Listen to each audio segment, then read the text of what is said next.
우리가 예수님께 이것도 해달라고 그러고 저것도 해달라고 많이 요구를 하지만 반면에 예수님의 마음을 아프게 하고 괴롭게 하는 그런 경우들이 많이 있습니다.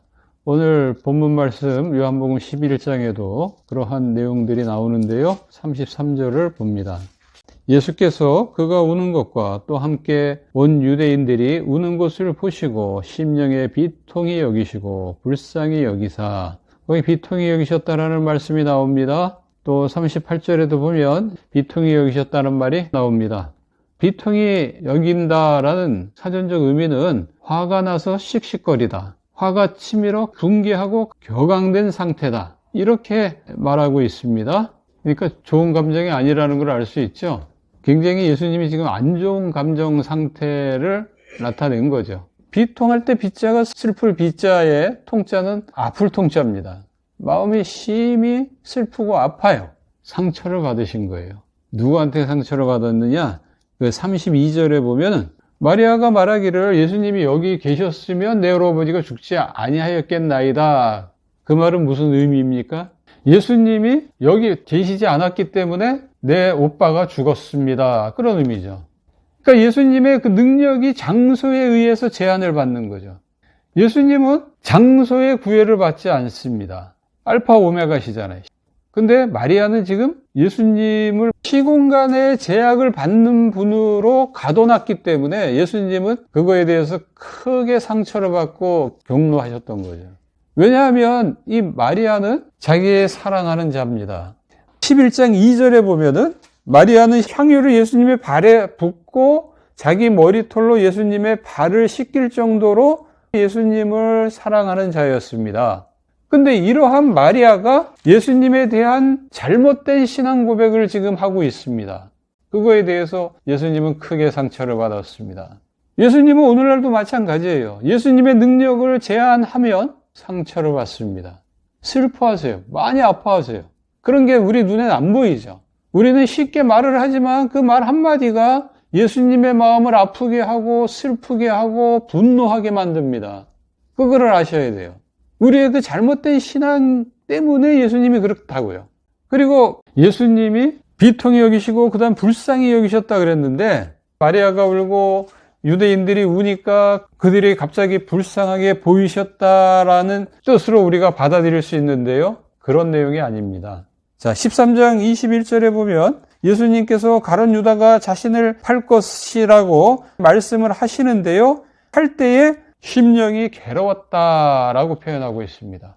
그 괴로웠다라는 단어와 지금 우리가 본 11장 33절에 불쌍히 여기셨다라는 단어하고 같은 단어예요. 원문으로 보면 같은 단어입니다. 개역성경에는 민망히 여기셨다로 번역이 되어 있어요. 민망이라는 뜻은 보기에 답답하고 딱하여 안타깝다. 그러니까 13장 21절에 번역해 놓은 게 더 맞다고 볼 수 있어요. 그러니까 예수님께서 자신의 능력을 제한하는 마리아와 그 유대인들의 그 우는 모습들을 보고는 마음이 슬프고 아프고 괴로운 거죠. 그들을 불쌍히 여긴 게 아니라 쳐다보기가 괴롭습니다. 향유를 자기 발에다 붓고 머리털로 닦을 때는 예수님이 쳐다봤어요. 쳐다보는 게 괴롭지 않습니다. 즐거워요. 사람들이 비난을 했지만 예수님이 오히려 감싸줬습니다. 그런데 예수님의 능력을 제한하는 말을 하고 눈물을 흘리자 예수님이 괴롭습니다. 예수님이 이렇게 비통히 여기시고 괴롭다라고 이 표현한 것이 갑자기 나온 게 아니에요. 이미 앞에서부터 계속 예수님의 능력을 제한하는 이런 불신앙적인 모습이 있었습니다. 그것이 이렇게 쌓이고 쌓여서 예수님의 감정이 이렇게 폭발한 거라 그래요. 그럼 앞에서 예수님의 능력을 제한하는 그런 말들을 한 사람들이 또 앞에 있잖아요. 누구죠? 그 마르다. 마르다가 21절에 보면 마리아와 같은 비슷한 말을 또 하죠. 주께서 여기 계셨다면 내 오라버지가 죽지 아니하였겠나이다. 여자들이라서 그런지 오빠가 죽은 게 예수님 때문이다. 와서 고쳐달라고 요청을 했는데 예수님이 오지 않아서 결국은 죽게 된 것이다. 그래서 예수님에 대해서 원망하는 듯한 표현을 합니다. 그러나 이제라도 하나님께 구하시는 것을 하나님이 주실 줄 내가 아나이다. 이 말만 보면 하나님께 구해서 내 오빠를 다시 살려주세요. 그런 의미인 것 같은데 그 다음 줄 예수님이 그래 내 오라비가 살리라 이렇게 얘기했을 때 반응이 마지막 날 부활할 때에 살 줄을 믿습니다. 이렇게 얘기했단 말이죠. 그 말은 지금은 살기가 어렵다라는 얘기죠. 그리고 구약의 많은 신앙의 인물들은 하나님께 기도해서 고치거나 살려냈죠. 그러나 예수님은 하나님께 기도할 필요가 없어요. 예수님 자신이 하나님의 아들이면서 하나님 자신이기 때문에 자의적으로 행하실 수 있는 분입니다. 마르다는 27절에 보면은 주는 그리스도시요 하나님의 아들이십니다 라고 신앙 고백을 했어요. 사도 베드로의 고백과 똑같은 고백을 했습니다. 그 정도로 그의 신앙은 사도 베드로 수준입니다.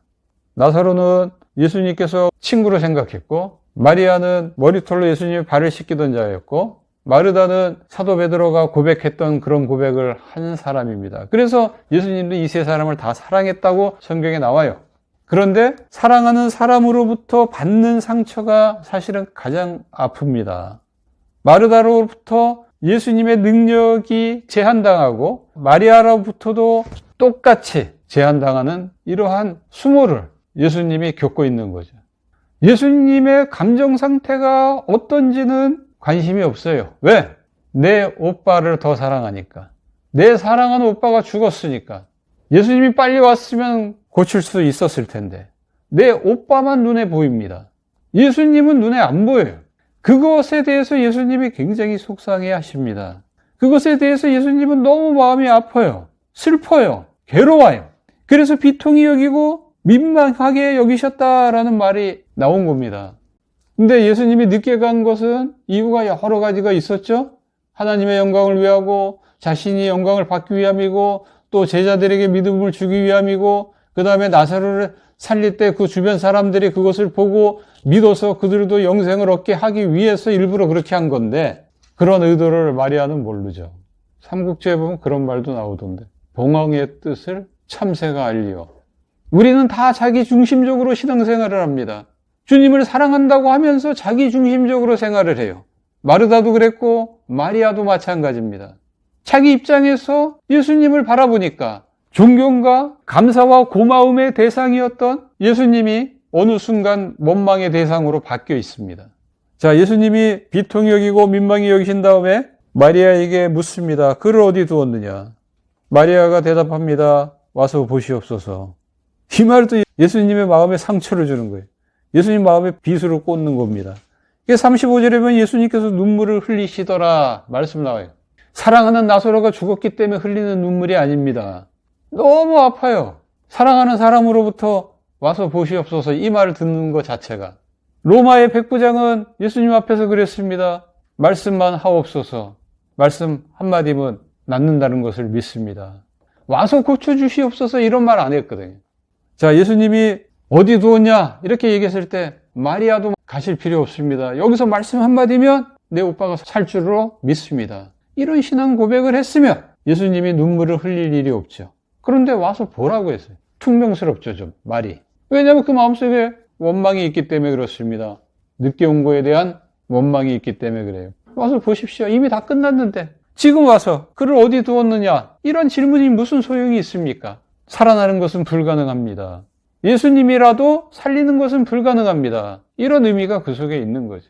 이렇게 예수님의 능력을 확 제한해버리니까 예수님이 받았던 그 아픔, 상처가 확 터지면서 눈물이 난 거죠. 그 눈물에 대해서 유대인들은 또 이상한 말을 합니다. 36절에 보면 유대인들이 말하되 보라 그를 얼마나 사랑하셨는가.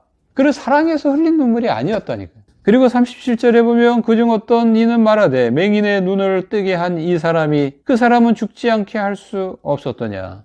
그러니까 이 말은 어떤 의미예요? 맹인은 고쳤지만 죽은 자는 살릴 수 없다라는 의미가 그 속에 있는 거잖아요. 마르다, 마리아도 예수님의 능력을 제안했고 유대인들도 예수님의 능력을 제안했습니다. 이 부분에 대해서 예수님이 다시 한번 속으로 비통히 여기셨다고 나와요. 슬픕니다. 아픕니다. 너무 화가 나요.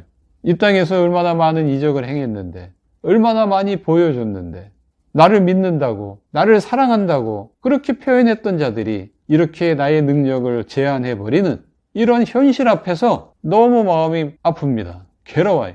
예수님이 능력으로 우리의 어려운 점들을 해결해주고 이것도 해주고 저것도 해주면 좋아합니다. 그리고 믿는다고 고백하고 감사하다 그러고 찬송합니다. 근데 우리가 상황이 어렵고 힘들고 괴로운 일이 발생했을 때 예수님에 대한 감사 찬송이 확 없어지면서 오히려 원망과 탄식이 나오게 되죠.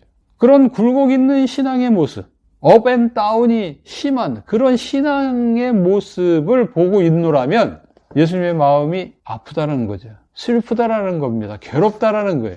좌로나 우로나 치우치지 아니하고 일관된 신앙의 모습을 보여주면 좋겠는데 수시로 바뀌니까 그런 모습들에 대해서 예수님이 힘들어해요. 언제까지 기다려야 되는가? 한쪽에서는 화도 납니다. 그렇지만 사랑의 하나님이니까 뭐 어쩌겠어요. 그들의 신앙을 다시 한번 업시켜줘야 되겠죠. 다시 한번 끌어올려줘야 되겠죠. 그래서 비통한 마음은 들지만 돌을 옮겨 놓으라고 말씀합니다. 나사로를 살려내는 거죠. 돌을 옮겨 놓으라고 말씀하셨을 때에 마르다가 말합니다. 주여, 죽은 지가 나흘이 되었음에 벌써 냄새가 나나이다. 이미 끝났다는 얘기죠. 이거는 예수님이라도 못 살립니다. 이미 썩었어요. 그래서 냄새가 납니다.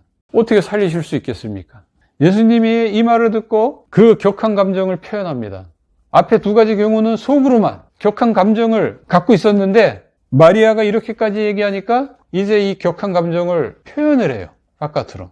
그래서 40절에 다음과 같이 말씀합니다. 내 말이 네가 믿으면 하나님의 영광을 보리라 하지 아니하였느냐. 믿으면 하나님의 영광을 본다. 왜 이렇게 믿음이 없느냐? 나의 능력을 왜 이렇게 제한을 하느냐? 나는 얼마든지 할 수 있다. 맹인만 고친 것이 아니고 38년 된 병자만 일으킨 것이 아니고 나는 죽어서 썩어서 냄새가 난다 할지라도 나는 얼마든지 다시 살릴 능력이 있다. 나는 그런 하나님의 아들이다. 라는 것을 말씀하시는 거죠. 업 앤 다운 하지 마시고 신앙이 한때는 좋아졌다 나빠졌다 막 감정 기복이 막 올라갔다 내려갔다 이렇게 하지 마시고 믿으라는 겁니다. 아무리 상황이 안 좋고 어렵고 힘들더라도 믿으라는 겁니다. 나를 믿으면 하나님의 영광을 보게 된다는 겁니다. 왜 믿지를 못하느냐라는 겁니다. 책망이 그 속에 들어가 있는 겁니다. 43절에 보면 나사로야 나오라. 이 한마디에 나사로가 나왔고 풀어놓아 다니게 하라 해서 풀어놔서 다니면서 나중에 음식까지 먹습니다. 우리가 예수님을 사랑한다고 하면서 한편으로는 예수님한테 상처를 많이 주고 있다는 사실을 기억해야 합니다. 그 상처를 받는 예수님은 너무 아파하고 너무 슬퍼하고 너무 힘들어요.